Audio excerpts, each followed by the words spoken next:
Hi, my name is Davis Bates. I'm a singer and a storyteller, and I'd like to welcome you to my library here in Shelburne Falls, Massachusetts, and to a program I call A New England Heritage, Songs and Stories.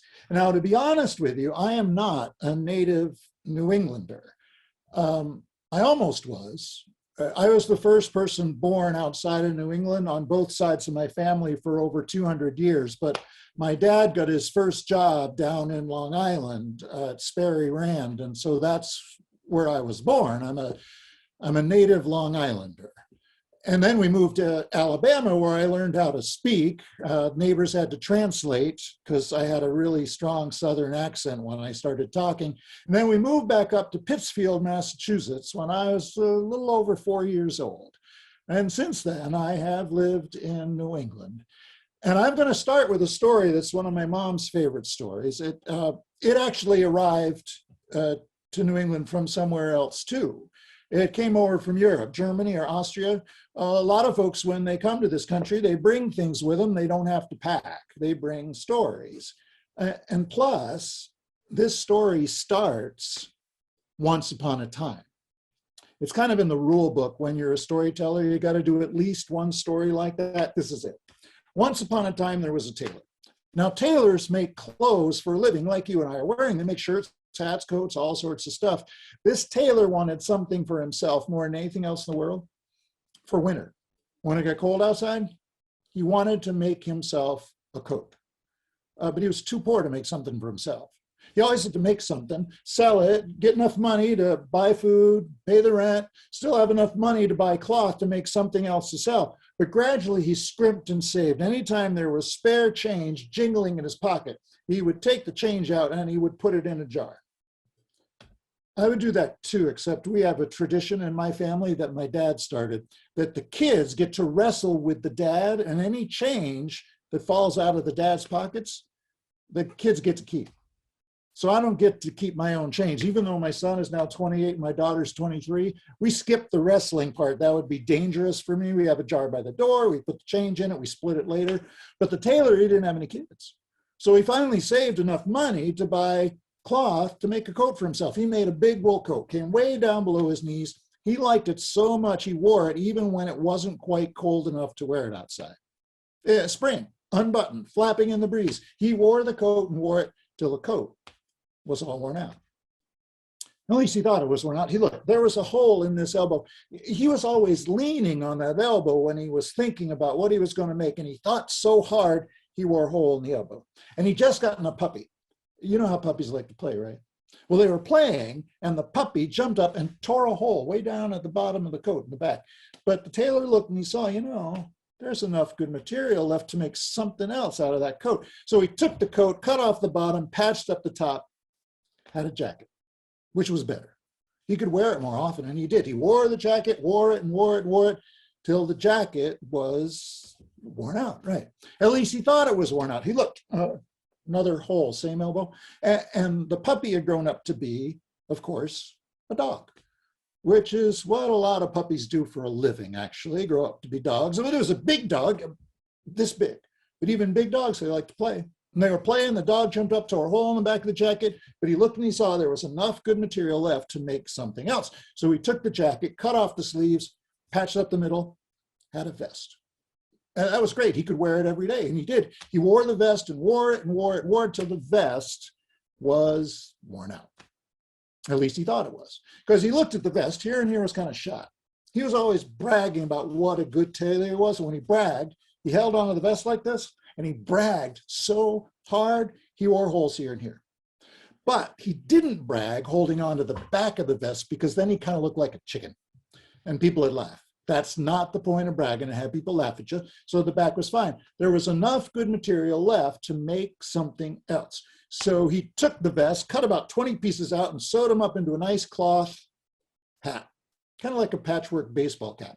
Put it right on his head. He looked at himself in the mirror and he said, "Whoa, you're looking good." And he was. It's actually a very good thing to say to yourself every day, whether you're wearing a hat or not. A lot of us, we get out of the habit because we see all these ads that tell us we should look like other people. So in case this has happened to you, pretend you're putting on a hat. There's safety numbers. We're all going to do it. This is the only audience participation part of this story. It feels really good. I promise. It may have been a while for some of you. Hold up a mirror. Again, there's safety numbers. We're all going to do it. Could be two-handed, could be one-handed. Doesn't matter what size. Hold up a mirror. On the count of three, just tell yourself, whoa, you're looking good. I'll do it with you. Right, here we go. 1, 2, 3. Whoa, you're looking good. And you all look great to me. You do that every day. You feel great about yourself. And he did that every day because he wore the hat every day. He wore it indoors. He wore it outdoors. He even wore the hat to bed with him. The only time he took it off was to wash his hair. He wore the hat and wore it and wore it and wore it till the hat was all worn out. At least he thought it was. He looked, the brim was kind of shot. Over here was a little worn, but up top was okay. There was enough good material left to make something he'd been needing a long time. He had a hole in the knee of one of his pairs of pants. So he made something you do not see as often as you did when I was a kid. He made a patch. He took the hat, cut 10 pieces out, sewed them together into a nice patchwork patch, put it carefully over the hole, sewed it on. He liked that patch.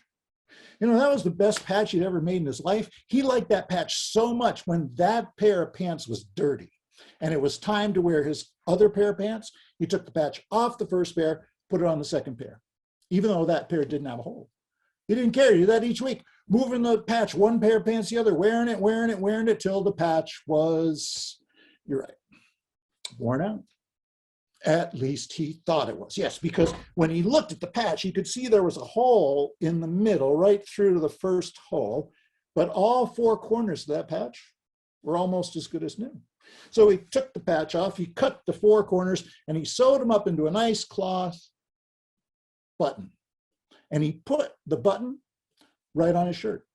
Even though he was wearing a t-shirt, he sewed it on kind of like a belly button right about here. And he liked the button so much, he did the same thing he'd done with the patch. He moved it from shirt to shirt, sometimes wearing on the front, the back, the sleeve. He wore it and wore it and wore it till the button was, yes, worn out. At least he thought it was worn out, because when he looked at the button, he could see there was just enough left of it to make a story out of it. So he made a story out of it. And now I've told it to you.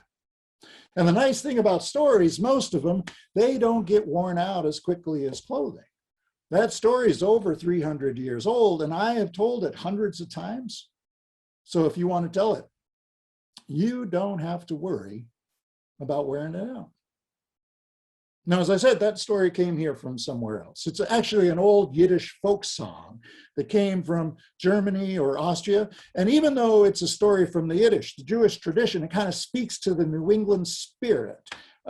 There's a man named Donald Hall, who was the poet laureate of the United States a few years back. And he grew up at a time when families would send their kids for a vacation on a farm.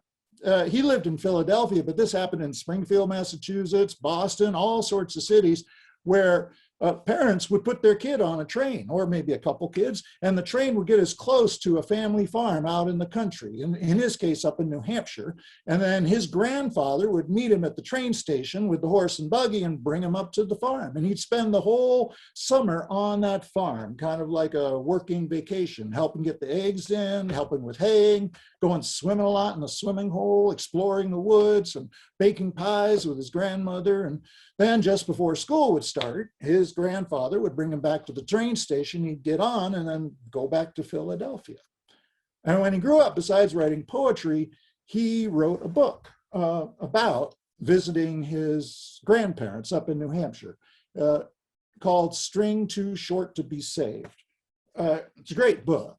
And it got its title from what happened after his grandfather passed away. They went up to clear the place out, and they went up in the attic. And this was the kind of attic where folks put things, things that, well, you didn't need it anymore, but you might later see you put it there.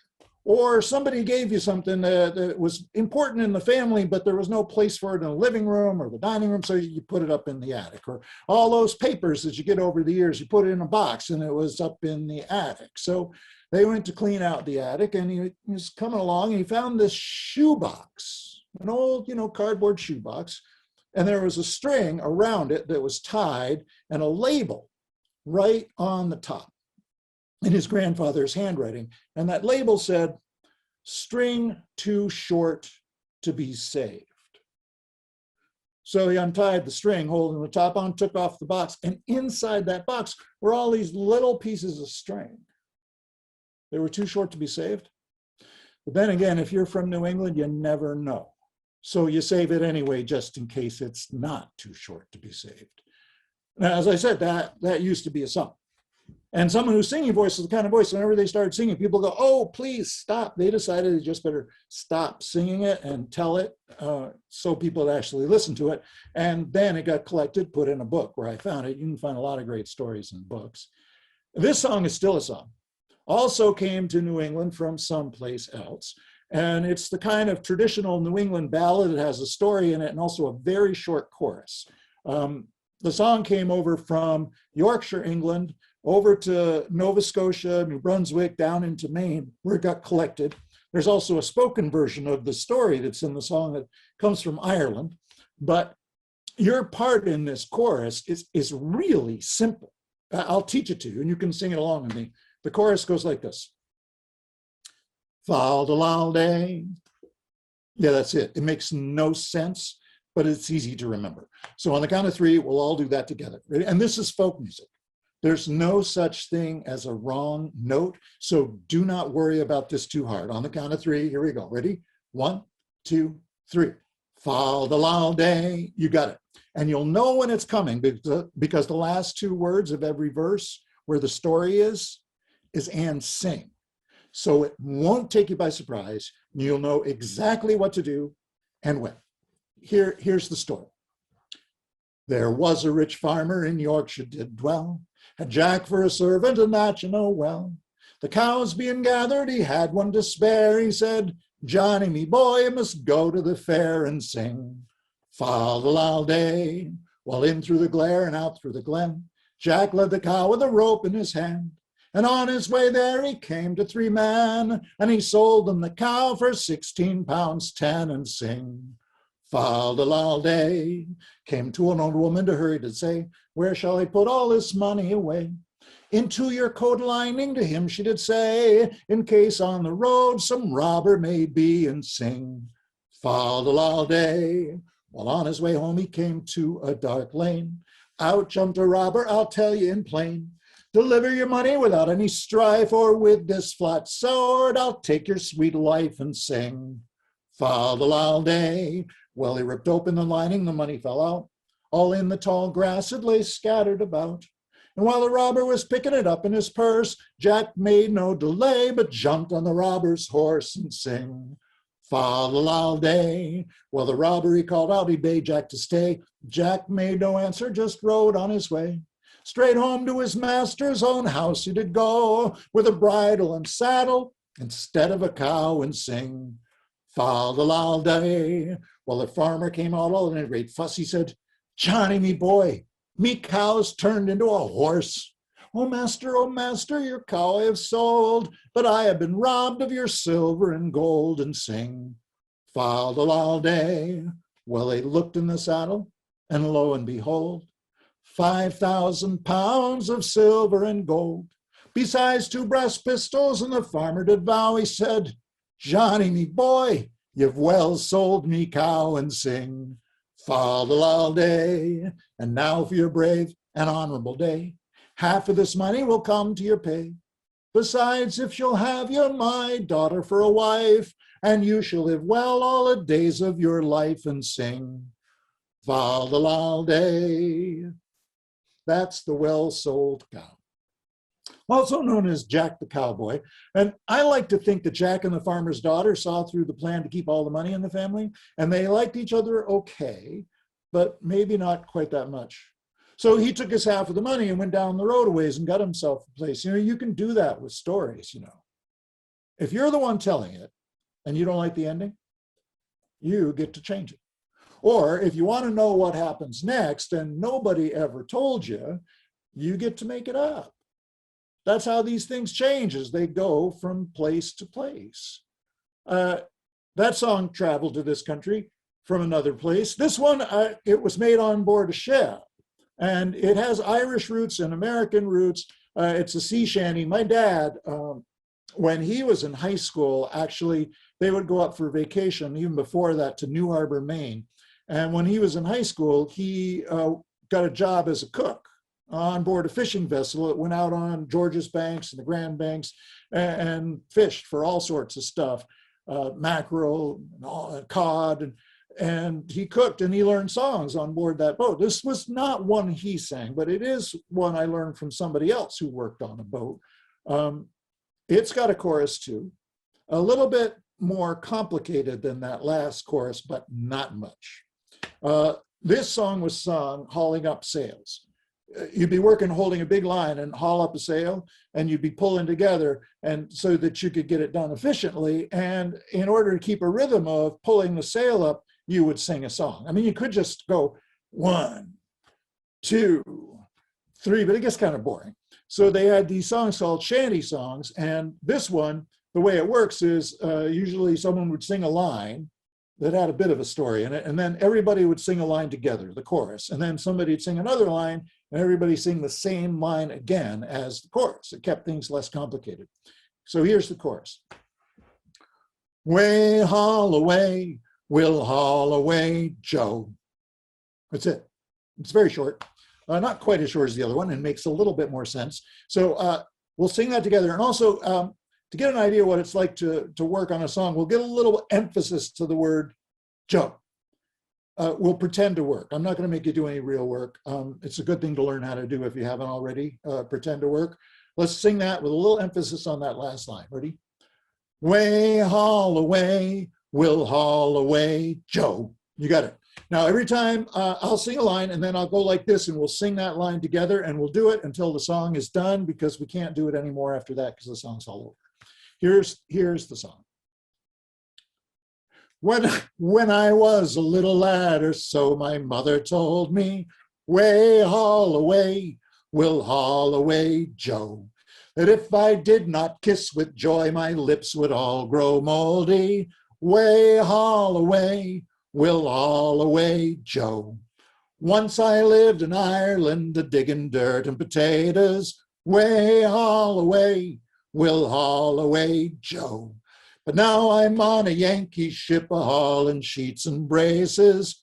Way haul away, we'll haul away, Joe. Once I knew a Yankee girl, she was pretty lazy. Way haul away, we'll haul away, Joe. But now I know an Irish girl, she nearly drives me crazy. Way haul away, we'll haul away, Joe. King Louis was the king of France before the Revolution. Way haul away, we'll haul away, Joe. But then he got his head cut off, which spoiled his constitution. Way haul away, we'll haul away, Joe.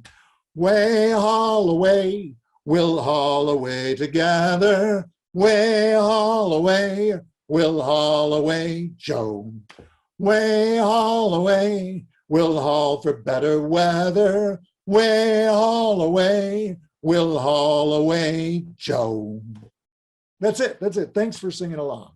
And there's all sorts of songs that be sung on the ocean, and some of them got so popular that you sang them not only when you were working, but also when you were off work, not working, down in the forecastle.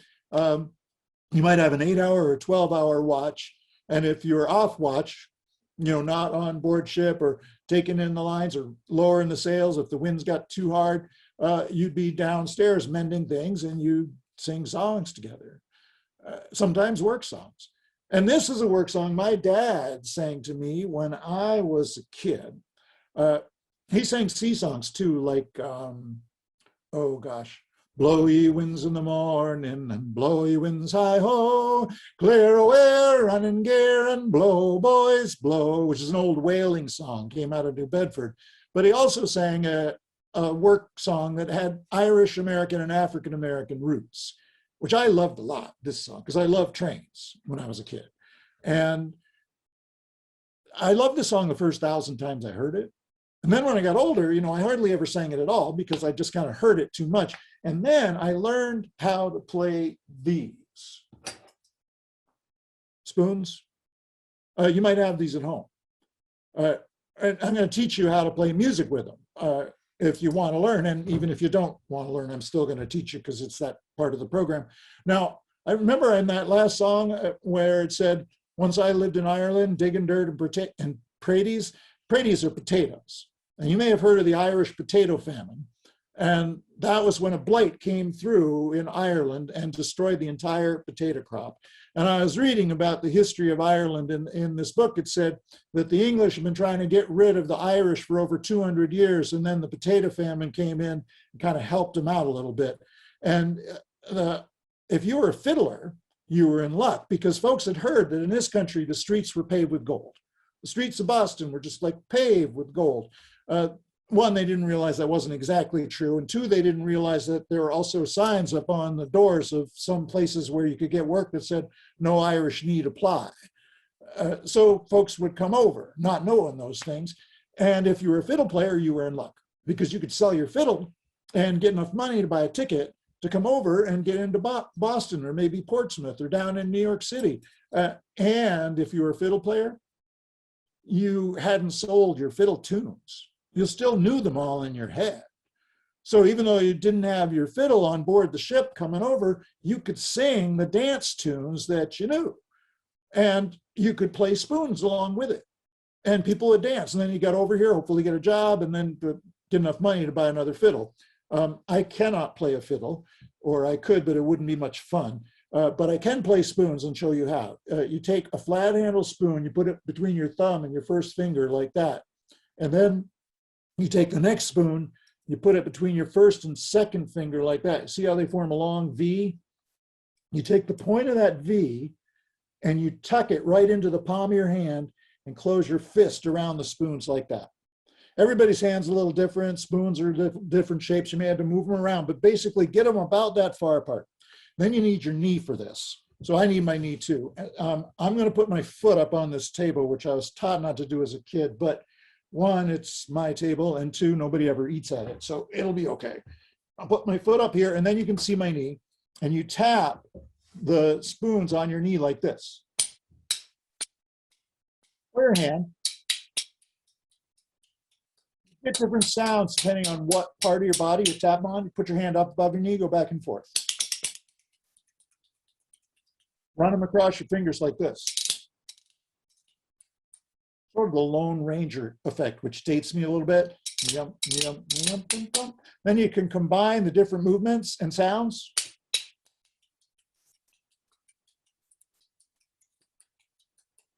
You can play music with spoons, and different spoons have different sounds. I'm not going to play all of them that I've got. It will bore you to death, but these are kind of cool. You can probably tell they're made out of plastic, but they're made out of a plastic that comes from corn oil. So they're compostable. I got them at a Hampshire College reunion. They have a big farm there where they not only feed the campus, but feed other people around. And everything on campus, they make sure to compost as much as possible. The plates that we had at a reunion were those big, paper ones that were pretty solid. And then all the flatware, I know spoons are round, but they still call it flatware, is made out of corn oil. So when you throw it into a big compost pile, it heats up enough, these will turn back into soil. The other thing that's cool about them is they have a neat sound.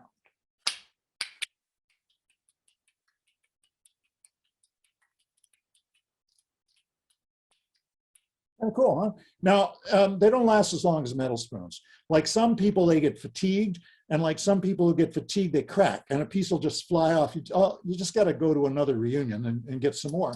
These are the ones I'm going to play for this song. They're bigger. Soup spoons, tablespoons. They have a bigger sound because this, as I said, was a work song sung by Irish American. At least the first part of it was. The ending part got tacked on later. The first part was sung by Irish American, African American, Chinese American, Japanese American, Polish American, whole bunch of other American railroad workers. people have been coming to this country for hundreds of years, building things. I used to live in the town of Leiden, and there was a road that went from Leiden over to Bernardston in Western Massachusetts that was built almost entirely by Italian-American workers who came over specifically to build that road, and then they went somewhere else and built another road.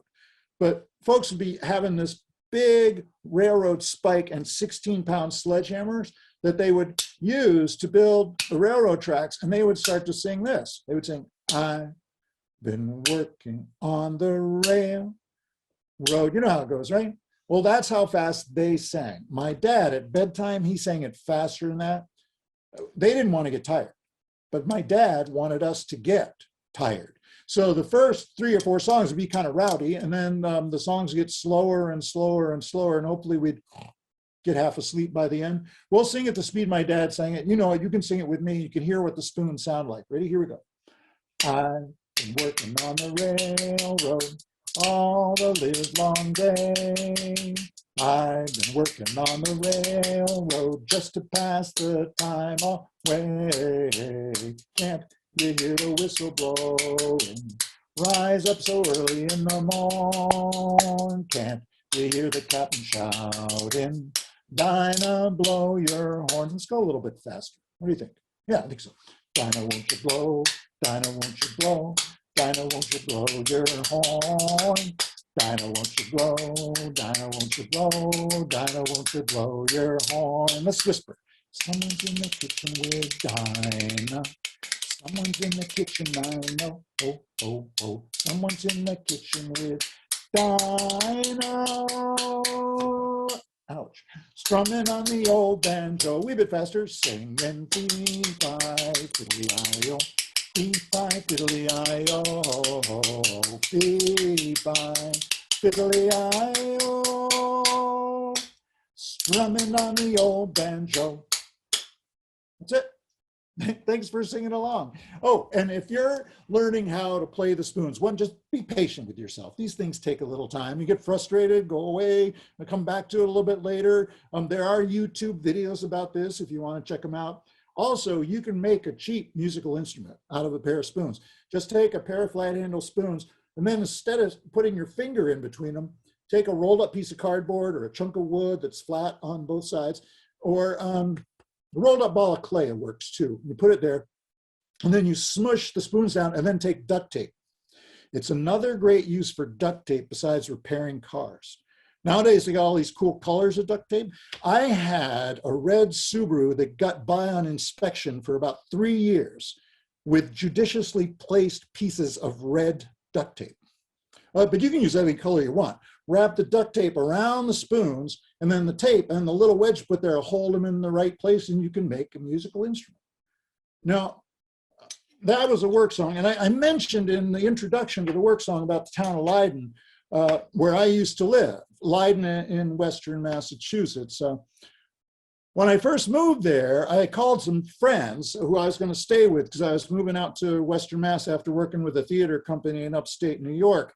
And I was going to look for a place to stay. And they said, you could stay with us for a while. And so I'd never been to Leiden before. And I bought one of those road maps that people used to use before GPSs, you know, the ones that you can unfold, and they're always easier to unfold than they are to fold back up again. I went to a gas station, I got one of these maps, and I got back in the car and I opened it up. And I bought it because it said it had every single state highway in Massachusetts on the map. I thought that ought to be able to get me there. So when I opened it up, I looked, there was the town of Leiden with that little circle, you know, next to it, and the word Leiden, but there was no road going through it. Turns out Leiden is one of the 2 towns in Massachusetts that doesn't have a state highway going to it. So I had to drive to Greenfield, which was the next town closest to it, and find my way up to Leiden. And I liked living there. It was a nice little town. And Leiden was founded and incorporated 50 years apart. So every 50 years, they got to celebrate a 100th anniversary. The 100th anniversary of the founding, and then the 100th anniversary of the incorporating, and then the 200th anniversary of the founding, and 200th anniversary. It was a town that liked to party. And I forget whether it was the 250th anniversary of the founding or the incorporating, But I had just moved to town and folks heard I was a storyteller. So they invited me to be on the historical commission. I also had a field recorder, one of the things you could use to do oral history projects. So that's another reason they invited me. And I was a newbie, you know, I was the only person on the committee under 50 years old. I'm over that now, but then I wasn't. And we were going to interview people in town about the history of town. And the way it worked is I went, because I could work the recorder, with somebody older from town who maybe knew the person we were going to interview a little bit, made the interviews easier. Now, this story we collected back in 1982. And we collected it from Henry and Jessie Glayback. Henry Glayback was a blacksmith. He'd grown up pretty much in Leiden. His parents had come over from Germany in the late 1800s, and he was born in town, and he went to a one-room schoolhouse. He'd walk from his house to the one-room schoolhouse, and he'd go right by the blacksmith shop. And it wasn't long after he started going to school where he was walking, he was a little early, and the blacksmith came out and said, "Henry, can you help me for a little bit?" And Henry said, "I got some time, sure." He was only about 6 years old. And he went in and he split kindling for the blacksmith to help him start the fire. And then he went to school. And then just before he left, the blacksmith said, "Well, you want to stop by on the way home? I may have some chores for you." And so Henry did. And the blacksmith gave him a quarter for his work, 1 quarter a week, actually. And he gave it to his parents. And then the blacksmith didn't have any kids. So when Henry graduated from 6th grade, the blacksmith said, "Well, you could either go to school down in Greenfield or you could come work for me as an apprentice." And that's what Henry did. He started as a blacksmith's apprentice full time. And then the man gave him the blacksmith shop when he retired, as long as Henry let him live in the house that was next door. And then after he passed away, he gave the house to Henry. And that's where we interviewed him. And Jessie Glayback, his wife, was a teacher. That happened a lot in those days. You'd hire a teacher just out of school for one of these one-room schoolhouses, and they'd teach for maybe 2-3 years, then they get married, and then they got fired because for some reason they wouldn't allow married teachers to teach school in those days. And so she wasn't teaching anymore, but we were sitting around the table, and Henry had talked a little bit about blacksmithing, and then he turned to Jessie and he said, "Jessie, you should tell about that Christmas party at East Hill School where you taught before I married you." And she looked at Henry, then she looked at the tape recorder. She looked at Henry, she looked at the tape recorder sitting right there on the table, and she looked at Henry and she said, "Henry, I don't like the way my voice sounds on those things. I sound too much like a man. You tell the story." So he did. Because Henry usually did what Jessie told him to do. And this was back, as I said, when there were one-room schoolhouses, and there were 5 of them in the town of Leiden. If you looked at a map of the town, there would be 3 north to south along Brattleboro and Greenfield Road. It changed when it got to the center of town. And then there'd be 3 east to west, going from West Leiden to East Leiden. The one in the middle was the same, so you didn't count it twice, so that's 5. And every Christmas, they'd have a Christmas party. And they wouldn't schedule them all at the same time. Because how could Santa Claus come to the Christmas party if they were all scheduled at the same time? It can't be 5 places at once. So they started in the morning at West Leiden School, and they'd finish up in the afternoon at East Hill School. That's where Jessie taught. And the way it worked was they'd have a Christmas tree in one corner of the school, all decorated, and then it would be at the opposite corner from where the potbelly stove was. It was good to keep those 2 things as far apart as possible. And Jimmy McDonald, he'd start off the party. He would play the fiddle. He'd sit on a little stool next to the Christmas tree, and he'd play fiddle and sing Christmas carols, and the kids would sing along with him. And he'd get to 2-3 carols, and then the kids would hear sleigh bells. And they would run to the door, and Jimmy start packing up his fiddle. And when they got to the door, they looked out, and they would see Henry Glayback's dad driving a 2-horse sled. And right next to him on the sled would be Santa Claus. And the kids, they'd rush out, and they'd help Santa Claus down off the sled. They go, "Santa, Santa, where's your reindeer?" And you go, my reindeer. Well, my reindeer, they have so many friends out in the woods around here that I land at Henry's dad's place, and I let the reindeer loose. They go visit with their friends, and Henry's dad's nice enough to bring me on the sled. Don't you think that's nice of him? They go, yeah, come on inside." And they drag him towards the door. And Jimmy, he'd started off, he had his fiddle all packed up, and he waved to Santa Claus. He trudged through the snow to go to the next school to begin to start the next party. And the kids would drag Santa into the school, and they'd sit him down on the stool that Jimmy had been keeping warm for him.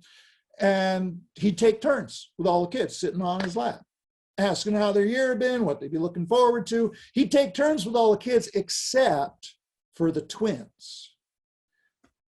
There was something in the water in the town of Leyden where every school had at least 2 sets of twins, sometimes 3.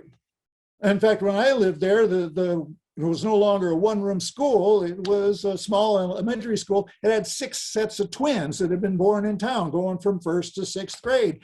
Luckily, Santa Claus had 2 knees. When it came time for the twins, they just both get up at the same time. And he had a sack with presents on them, small presents, no names on them. But he knew which present was for which kid, and he'd hand them out. And when he'd finished visiting with all the kids, he'd say, "Merry Christmas," and he'd take his slightly emptier sack, and he'd go with Henry's dad to follow Jimmy to the next school. Well, one year, Henry said, Jesse had told him this, and this is why he was telling me the story. Santa Claus seemed extra tired. Maybe he'd been working really hard up at the North Pole, and he hadn't gotten as much sleep as usual. He had bags under his eyes. He wasn't as lively and quick as usual. And at East Hill School, where Jesse taught, the last school he was going to visit, when the last kid got off his lap, Santa Claus leaned a little bit too close to the Christmas tree. Now, these days, that would make no never mind. But this was back before there was electricity in town. So to have lights on the trees, they had candles. Short ones, about this big, white, green, or red, and they were put in these little candle holders, silver, with fluted bottoms to catch the wax, little clips on the bottom, kind of like clothespins, tiny metal clothespins, and they'd be clipped out on the ends of the branches, and they had the candles in them. And one of the teacher's jobs, when the kids heard the sleigh bell and started running out for the kids, and Jimmy would pack up his fiddle, she would light as many of the candles on the tree as she could before the kids dragged Santa Claus inside to sit him down. And then when he left, she would blow out the candles. Well, he hadn't left yet. She hadn't blown out the candles. When he leaned too close to the tree, his beard caught in the flame of one of the candles, and Santa Claus's beard actually caught on fire. He stood up as quick as he could. He got away from the kids. He started batting his beard, trying to put the fire out. Now, Jessie Glayback, the teacher, she was a quick thinking woman. That's one of the reasons they hired her as a school teacher. And she came over and she picked Santa Claus up off the ground. She was also a big woman. That's the other reason they hired her as a school teacher. And she threw Santa Claus down on the braided rug that was in the middle of the school. And then she rolled up the rug with Santa Claus inside it. She picked up the rug with Santa Claus inside it. She went to the front door of the school. She kicked it open and she threw the rug with Santa Claus inside it right out into a snowbank. When she trudged out in the snow, she picked up the rug with Santa Claus inside it, brought it back inside, plopped it down on the floor, gave it a kick.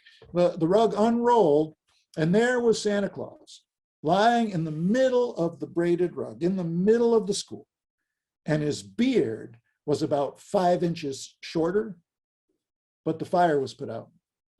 And he stood up and he looked at Jessie and he said, "Whoa, thanks a lot, Jessie. Thank you, thank you." And he went and picked up his empty sack and he put it over his shoulder, and he went off with Henry's dad to go back to Henry's dad's place and gather up his reindeer.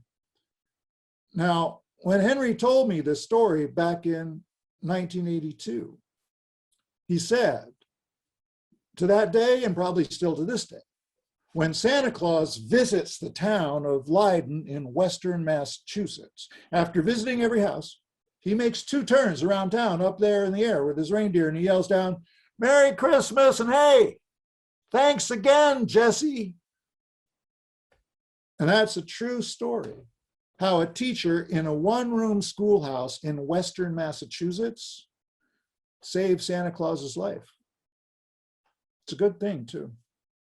And I know that's a true story because maybe 3-4 years after Henry told it to me, I was over at church in Bernardston. It's kind of across the Connecticut River, or actually it was in Northfield. That's across the Connecticut River, Northfield, Massachusetts.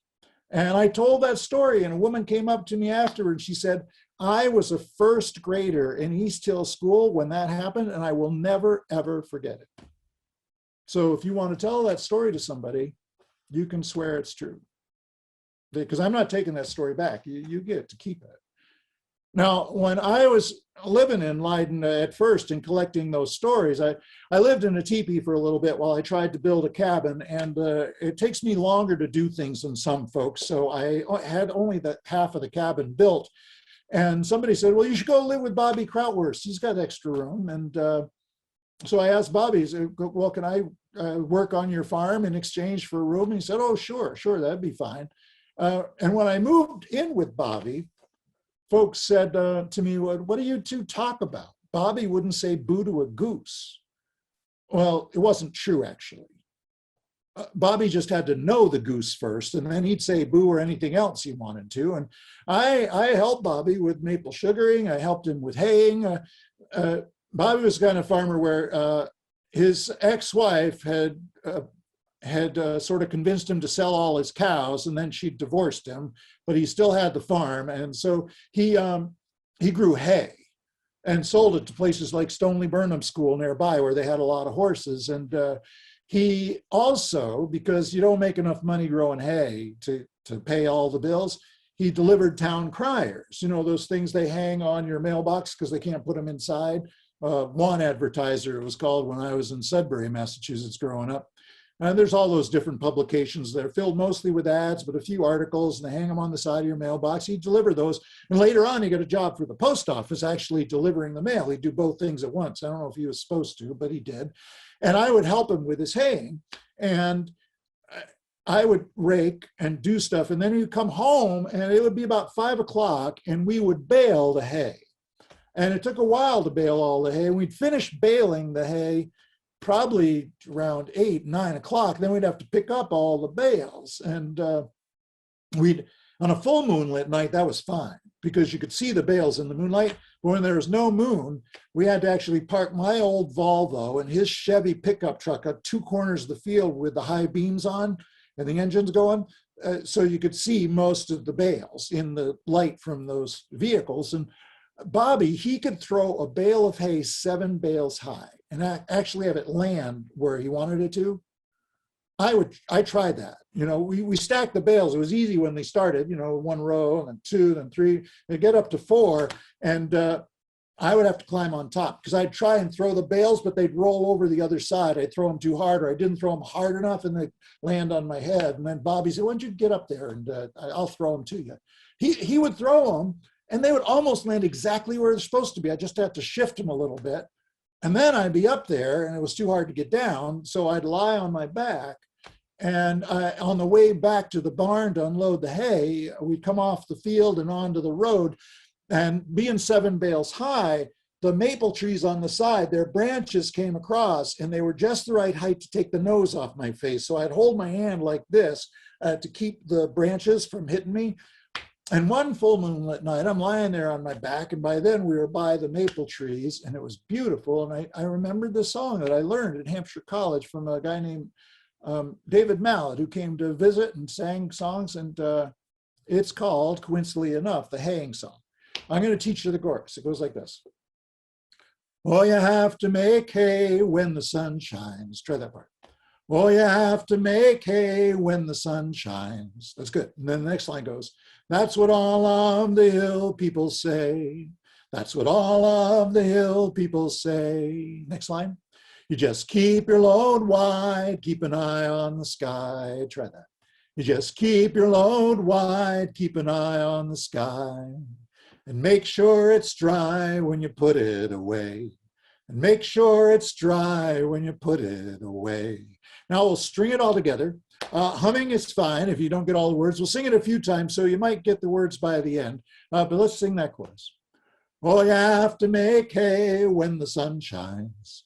That's what all of the hill people say. You just keep your load wide, keep an eye on the sky, and make sure it's dry when you put it away. Here's the verse. When the raspberries burst through the woodbine, and summer lies close to the ground, and the porch is a fit place for young folk to sleep. The brook in the hollow dies down.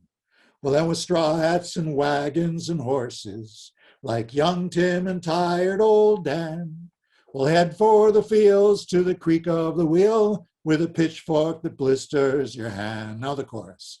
Oh, you have to make hay when the sun shines. That's what all of the hill people say. You just keep your load wide, keep an eye on the sky, and make sure it's dry when you put it away. Well, I remember the chaff on the back of my neck, the cool at the edge of the stream, where you rest for a while, you talk about the weather, you drink from the spring and get mud on your knees, and then it's back to the wagon, it's back to the mow. 6 loads in and 8 more to go. And there's biscuits and beans at the late supper meal, and there's nothing like beans when you're working, you know. Now the chorus. Well, you have to make hay when the sun shines. That's what all of the hill people say. You just keep your load wide, keep an eye on the sky, and make sure it's dry when you put it away. It's the season of clover and killdeer. It's the time when the earth does her best. It's when all folks are strong and work days are long.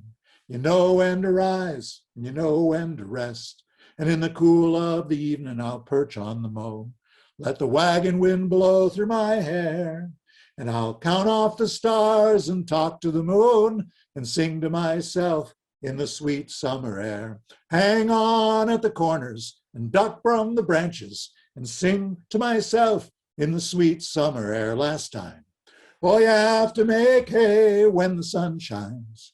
That's what all of the hill people say. You just keep your load wide, keep an eye on the sky, and make sure it's dry when you put it away. Thanks for singing along with me. You know, I probably knew that song for a good 6-7 years before I ever met Bobby Cropperst. But now, whenever I sing that song, I remember working with him. I remember helping him get the sap in for sugaring season. I remember throwing bales of hay with him. And I remember sitting around talking with him afterwards. He's right here with me when I sing that song. I don't know if you've ever been going through a box in the closet or something, and or maybe from an attic, and you find something you haven't seen in a long time. All of a sudden you remember somebody and a story comes back to you, or a place comes back to you. Objects can bring back memories. If you look up here, you see this ring on my finger. It's pretty small. This ring was my grandfather Alan's wedding ring. He wore this ring for 62 years. That's how long he and Graham were married. And Grandpa and I, we were born 2 days and 50 years apart. I was born April 4th, 1955. He was born April 2nd, 1905. And maybe it was being born so close to April Fool's Day, but Graham liked to play tricks like this one. I would always sit next to him at the dinner table so he could do it. I'd be sitting there minding my own business. He would reach under the table where nobody could see him, especially my grandmother, who was always sitting on the opposite side of the table. He would grab my knee right in that funny bone spot, you know, that tickles. It makes you jump. I would jump, and my mom, she'd look over and she'd say, Davis, stop fooling with your grandfather. Mom, he's the one who did it. Cut it out. A little while later, he'd reach over again. He would grab my knee again, and I would jump. She'd say, Davis, stop fooling with your grandfather. You're going to have to go to bed. Mom, he's really the one doing it. I found out later when my mother was a kid, her father, my grandfather, used to do the same thing to her. Reach under the table, grab her knee. She would jump, and her mother, my grandmother, would say, Nancy, stop fooling with your father. You're going to have to go to bed. I wanted one thing more than anything else. I wanted to get him back. I wanted to grab his knee and make him jump. But he started doing this to me when I was 3 years old. My hand was too small. His knee was too big. I would try, but I couldn't get around far enough. It wouldn't work. He'd just smile, reach over, grab my knee. I would jump. My mom would say, Davis, it took me until I was 13 years old for my hand to get big enough and for me to get fast enough. I'd almost given up hope. But one Thanksgiving dinner, I was sitting next to Grant. We always got together with that set of grandparents every other year for Thanksgiving. When I was sitting next to him, he was looking over at my brother who was on the other side of him. I thought, here's my chance. I'll surprise him. I reached over as quick as I could. I grabbed his knee, and my hand must have just grown a little bit or something, because for the first time ever, I hit that spot. I grabbed him so hard, it tickled him so much, he jumped so high, his knees hit the table. The whole table shook, milk spilled here and there all over the table, and my mother looked over at my grandfather and she said, George, stop fooling with your grandson or you're going to have to go to bed. And he just looked at me and he laughed. And after that, we were always trying to get each other under the table, grab each other's knee, make each other jump. Even when he was in his 80s and I was in my 30s, we're still doing it. I had a lot of fun with Grant growing up. He taught me how to play baseball. He taught me how to go fishing down at the Cape, how to put the worm on the hook, spit on it for luck, fishing for striped bass, sometimes still fishing for flounder and tautog. And, Gramp, we did stuff together, and he told me a few stories about growing up. Like this wedding ring, he got the money for this wedding ring by raising pigs. His dad was sheriff of Chittenden County up near Essex Junction, Vermont, and they had a little small farm, right in the middle of Essex Junction, a couple acres, and he raised pigs and got enough money to buy a wedding ring, engagement ring, and another wedding ring for his wife, and that's where this came from. He told me that story, but he didn't tell me this story until after I'd already become a storyteller, and we were sitting around the table, and my mom said, hey, tell about that story about Thanksgiving up in Ashby, Massachusetts, and so he did, and I remember that story now. The ring reminds me of him. It reminds me of this story. It's really short. It's the last one I'm going to tell you. This was back during the Depression, the 1930s, when there wasn't much money around. And my grandfather at that point was living in Braintree, Massachusetts with my mom and my sister. My mom was 6 years old. And he worked for the electric company. And they had a meeting because, times were hard. And they had a vote. They said, well, look, we can either lay off 1/3 of the workforce or everybody, including management, can take 1/3 of a cut in salary. And we're not going to make the decision. We're all going to vote on it. So that's what they did. They voted and everybody took 1/3 of a cut in salary. So there wasn't as much money, 1/3 less money to buy food to celebrate Thanksgiving. But in our family, we were in luck because there was a family farm up in Ashby, Massachusetts, from my grandmother's side of the family, the Mudgetts. And everybody would go to that farm because there was food at the farm. Not much money, but there was food. They grew turkeys, they grew pigs, and they had ham from it. They grew corn, potatoes, all sorts of produce. And you could bring what you wanted to, what you could afford. Some folks would bring a loaf of bread or a jar of jam that they'd made. Some folks would bring a pack of cards and a new card game to share if they couldn't bring any food. And so many people came. One Thanksgiving during the height of the Depression, they had a table that you could push apart and put leaves in the middle, those pieces of wood called leaves. Well, it was a huge table. They actually had Thanksgiving out in the barn so they could make the table that big. They had 4 pieces of wood. That's how many it came with. And huge table, and they put 2 tablecloths on it. That's how big it got. And they set the table. They had all the silverware and plates, and they had to put the food in the middle table. They had 10 pies in the middle of the table. And then they stood with their hands on the back of the chairs, and then some more people showed up. They were going to say the prayer, and more people showed up. They had to take everything off, and they looked underneath, and they had more room to go.